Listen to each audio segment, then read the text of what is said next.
Air quality management commission ने उत्तर प्रदेश, हरियाणा और राजस्थान सरकार को सलाह दी है कि दिल्ली की तर्ज पर वो भी स्कूल बंद करने और निर्माण गतिविधियों पर रोक लगाने के लिए विचार करेंगे। आपको बता दें कि दिल्ली के बाद हरियाणा सरकार ने भी एनसीआर के जिलों में शामिल सोनीपत, रेवाड़ी, गुरुग्राम, फरीदाबाद, पलवल और महेंद्रगढ़ में सोमवार से स्कूल बंद कर दिए हैं। गौरतलब है कि आयोग के तीनों राज्यों को प्रदूषण की स्थिति बहुत खराब से गंभीर होने पर ग्रेप के तहत सभी आपात कदम उठाने को कहा है। इसका कारण ये है कि प्रदूषण का स्तर लगातार खतरनाक बना हुआ है।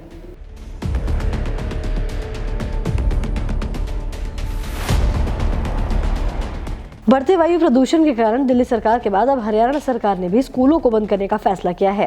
वहीं सरकार ने गुरुग्राम, फरीदाबाद, सोनीपत और झज्जर में 17 नवंबर तक स्कूल बंद करने की घोषणा कर दी है, जिसके बाद सरकार ने एनसीआर के इन सभी शहरों में हर तरीके के निर्माण कार्यों पर भी रोक लगा दी गई है, जिसके बाद सरकार ने इस बारे में विस्तृत गाइडलाइन जारी की है। वहीं शनिवार को दिल्ली सरकार ने भी घोषणा की थी कि सोमवार से एक हफ्ते तक राजधानी के सभी स्कूल बंद रहेंगे। साथ ही सरकारी अधिकारियों और कर्मचारियों को वर्क फ्रॉम होम पर भेज दिया गया है, जिसके बाद सरकार निजी दफ्तरों के लिए भी इससे जुड़ी एडवाइजरी भेजेगी और 17 नवंबर तक निर्माण से जुड़ी सभी गतिविधियों पर बैन लगाएगी।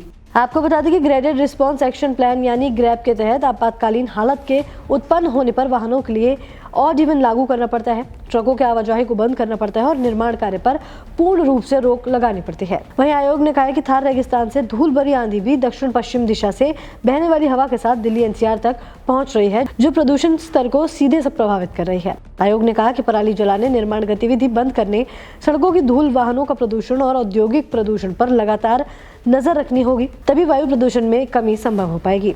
जिसके बाद दिल्ली में प्रदूषण की विकराल होती समस्या के मद्देनजर सभी शिक्षण संस्थानों को बंद किए जाने पर जारी असमंजस को लेकर रविवार को तस्वीरें साफ हो गई। पर्यावरण विभाग की तरफ से जारी अधिसूचना में तमाम प्रतिबंधों को स्पष्ट कर दिया गया है, जिसके तहत राष्ट्रीय राजधानी दिल्ली के सभी स्कूल, पुस्तकालय और अन्य शैक्षणिक संस्थान 20 नवंबर तक बंद रहेंगे, लेकिन जिन स्कूलों और कॉलेजों में परीक्षाएं हो रही हैं वो खुले रहेंगे।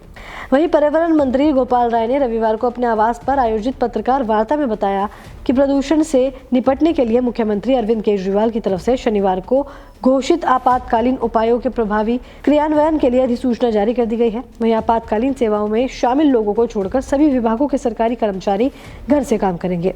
साथ ही गोपाल राय ने प्रदूषण संकट से निपटने के लिए पड़ोसी राज्यों के बीच प्रभावी समन्वय की भी अपील की है।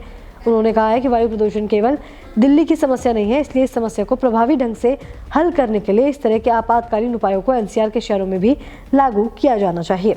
मुख्यमंत्री अरविंद केजरीवाल ने बताया कि सोमवार से एक हफ्ते के लिए सभी स्कूल बंद किए जा रहे हैं, लेकिन वर्चुअल कक्षाएं चलती रहेंगी। इससे बच्चों को घर से बाहर नहीं निकलना पड़ेगा। वहीं प्रदूषण पर निगरानी रखने वाली एजेंसियों का कहना है कि 17 नवंबर तक हवाएं नहीं चलेंगी और पड़ोसी राज्यों से पराली का धुआं दिल्ली में आता रहेगा। अब ऐसे में स्थिति थोड़ी ज्यादा खराब हो सकती है, इसलिए इस दौरान निर्माण गतिविधियों को पूरी तरीके से बंद कर दिया जाएगा।